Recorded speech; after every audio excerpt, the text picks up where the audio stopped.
Hello, good morning. This is Ali Kiapour, Director of Biomechanics Research from Mass General in Boston. I'm Matt Shomper, the CEO of Not a Robot Engineering Consulting. Good. So today we are going to talk about the applications of the computational design for design of implantable devices for orthopedic and spine applications, and also how the computational designs can help to improve the biomechanics of these basically surgical cases and surgical settings and help the clinicians for better decision making.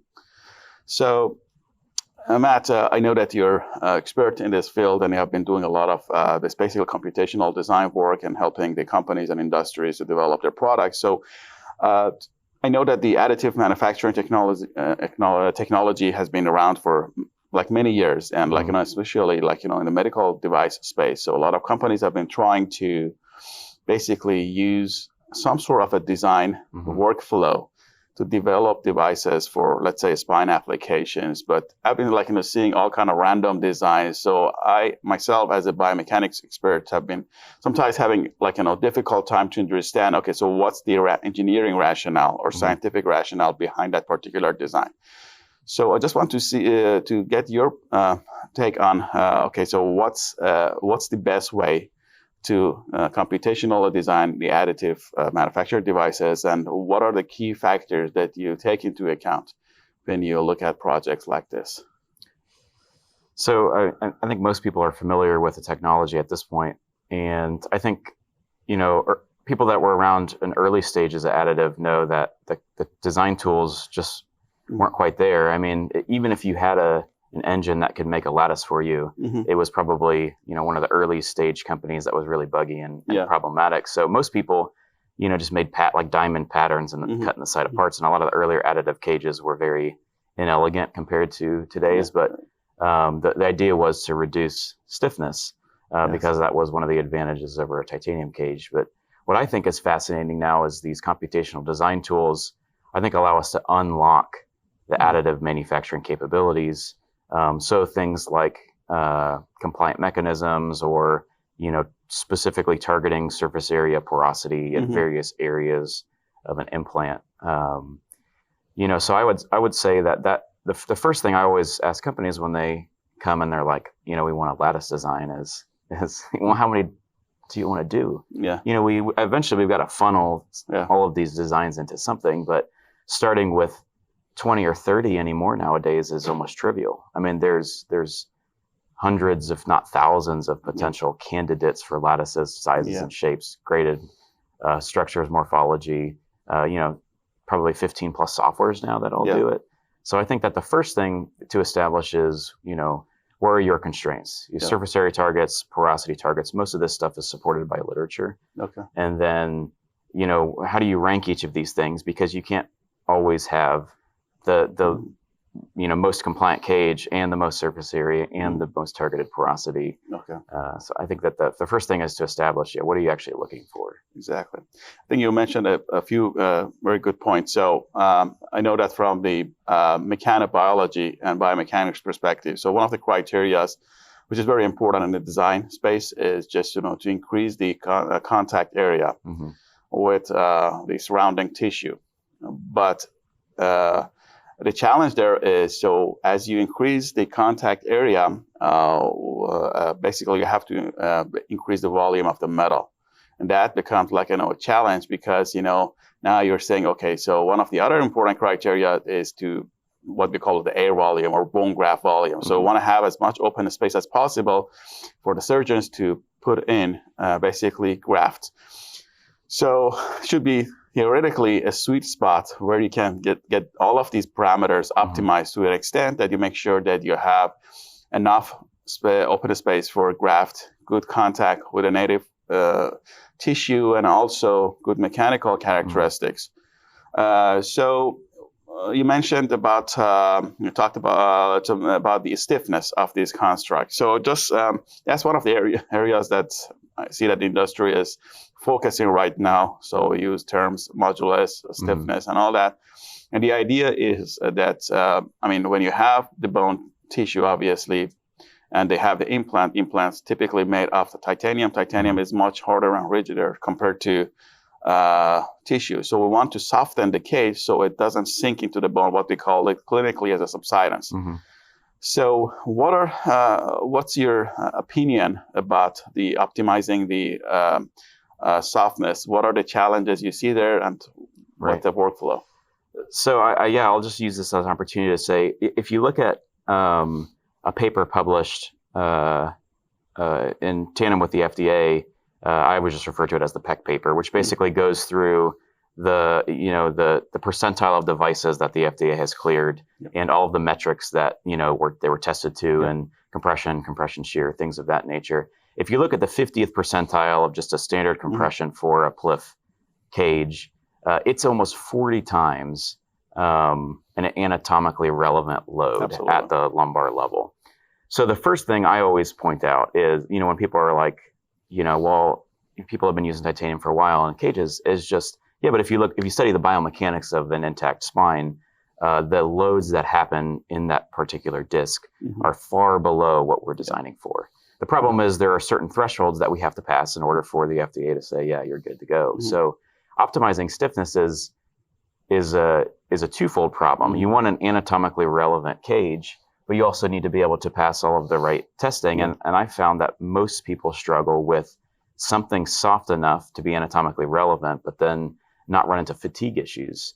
As well as I do that additive as well as surface roughness can be extraordinarily detrimental to a fatigue sensitive material like titanium. So I think that's one of the biggest challenges is, you got your lattice structures, which are I call them the typical 30 to 50, right? They've been well studied. They're cubic sort of tessellated structures, TPMS structures. The triply periodic minimal surfaces we started to see a rise of that. But I think that there's a lot more exotic, novel design metamaterials, which all they're doing essentially is decreasing the nodal connections so that you have more, a longer pathway from end plate to end plate. So you get a softer material. And you can do that with novel materials. You can do it with basic spring-like, call them springs. The idea is to get something, what I would say is tunable, so that, you can specifically tune it to a particular load case. I don't know. We probably don't want to get into patient specific. That's its own beast. But this idea about tuned stiffness becomes problematic, because are you tuning the stiffness for a 150-pound, female patient, or are you tuning it for a 400-pound male patient? They're not one and the same as far as the loads that are exhibited on the intact spine. Exactly. Yep.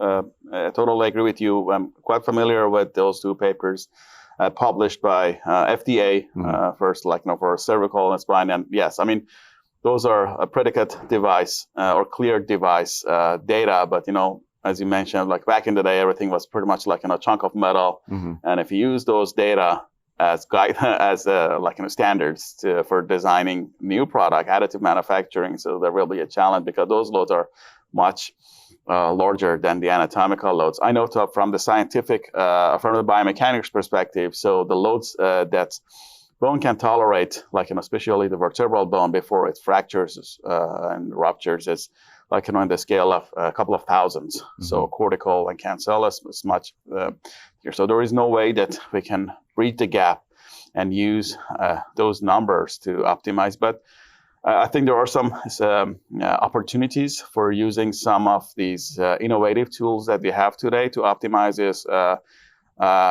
mechanics of these constructs, such as using different grades of materials and different types of lattice structures. So,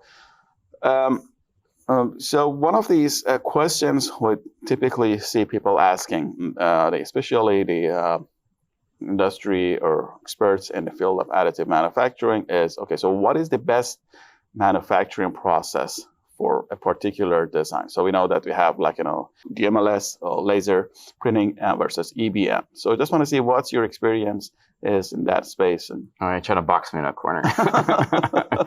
I'm familiar with DMLS more so than EBM, and I think that each one has its merits. I mean, for really intricate lattice structures, EBM will struggle to compete with resolution. The downside to a lot of these exotic structures, especially for like an end plate to end plate where you only have a lattice structure in the middle, is laser powder bed fusion exhibits such high residual stresses.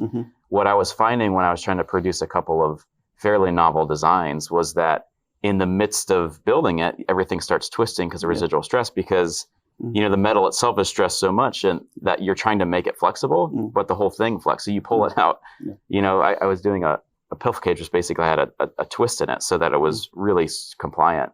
And when you pulled it off the machine, the whole thing was counter-rotated to the springs. And you can try to say, well, I'll hip it, but hip doesn't do anything unless it's rigidly fixed in what you want it to be. So I think what EBM has going for it is just the very low residual stresses. And then you presented earlier on, kind of the surface roughness consideration.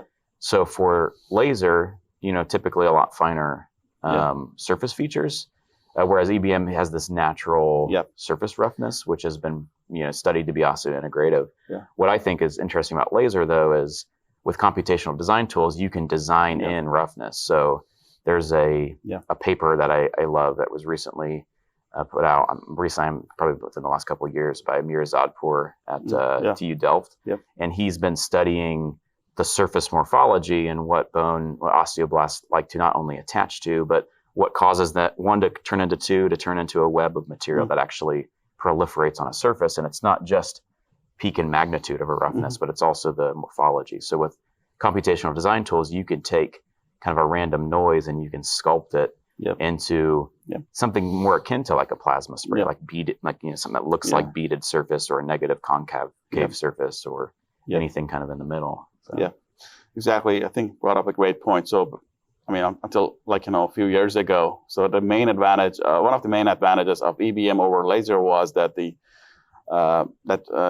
surface roughness. So it was pretty much byproduct of the 3D printing process. So, but right now with the design tools, so we can basically program that roughness however we want and have a laser part. But what I see as, I think one of the advantages of the EBM parts over laser is that if you have a very large implant, so let's say if it's just a hemipelvectomy, so it just basically, it's a very large anatomy and it's a large implant. So we want to print that in laser. It takes really a long time. Right. And there's a lot of considerations and heat treatment and so on, stress release. But EBM is probably the way to go for that particular application.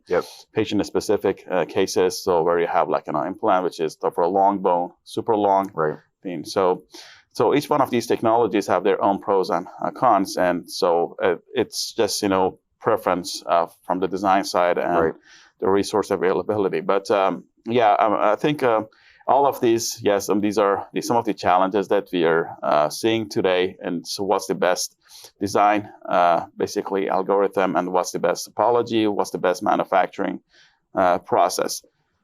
So I wanted to get your opinion about, so one of the, just to give you a little background, one of the areas that I'm working on and in my research basically project is to take the anatomical loads, so for example, from the spine, biomechanical activities, and use those as an input to optimize the design lattice structure. So where are we at with this basically in silico design based, and what's the workflow? Yeah, so I mean, I think there are a lot of design tools, and I don't want to reference any one specific one. I've got experience with some more than others, and these sort of computational or algorithmic workflows have started to come about where you can perform sort of this multivariate optimization of a structure, your design space. So I won't even say lattice. I mean, topology optimization has been around for 40, 50 years. I mean, even just 2D topology optimization, and now it's 3D. But now we're starting to get to the point which, some software companies are fond of calling field optimization, where you're optimizing not just where lattice structures are, but what they should be, how thick they should be, what their porosity should be, what their shape should be. So this idea behind creating an engine that you drop a part into and it spits out a fully functional part that, may be anatomically relevant and load case specific is actually, I think, the workflow itself is probably a lot closer than maybe some people think. Mm-hmm. I mean, I designed such a workflow almost 4 years ago, back in 2019, Mm-hmm. using an off-the-shelf software package that basically had all the right wires in there. Regulatory concerns aside, like how would you validate the end, but regulatory concerns aside, I think that, we're starting to get to the point where it's just the computational design tools and what they can solve these multivariate problems are so good now than you just say 5 or 10 years ago. They're solving these systems of equations so very fast on the GPU. And you can, again, I say it's almost like magic. You put a patient-specific blob, you define some load cases, and it gives you a fully meshed part ready for 3D printing in seconds, 3 to 5 seconds, including a fairly basic, but still a linear static analysis is all built into that too, or maybe multiple. So.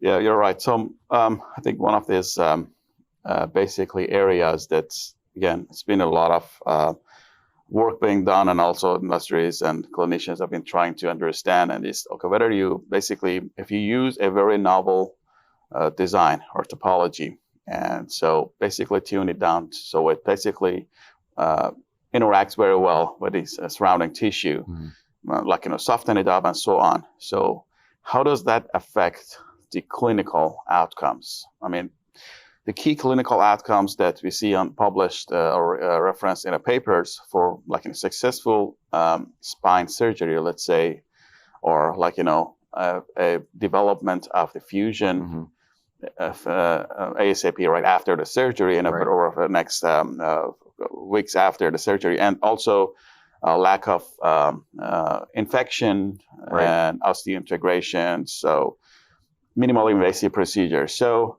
there is still a lot of research being done in that space, but one of the challenges that I see in this work is just the regulations, which makes innovation very difficult. For example, for spine, so we are talking about using the computational tools to soften a cage. Okay, so we soften a cage. So let's say it performs like a spring, micro spring, and it interacts very well with the surrounding tissue. But then that cage, we rarely see a cage put inside the spine as a standalone. Right. So now you have to do a 360 process, go flip the patient, and they put screws and rod. Right. Or they put plate from the front. So to me, I think that basically, that eliminates the eliminates. So you have a beautifully designed cage in there which is soft, but now you're shielding these stresses and loads. So the majority of the load goes through the posterior fixation or supplemental fixation, and the cage is not doing really anything. Yeah. The same thing applies to the patient specific devices for a long bone fixation. So there's a lot of biomechanical loads applied to the lower extremity bones. So people who have fractures, long bone fractures, so they go in and now they put in like a lattice design construct. So the goal is just to have that entire volume of the lattice filled with bone ASAP. Right. Yep. But now requirement from FDA is that you have to always use a nail. IM nail. IM nail is a solid material. It's very rigid. Yeah. So you put that, it basically takes 90% of the load. So just a random number, but the cage or the construct is unloaded. Right.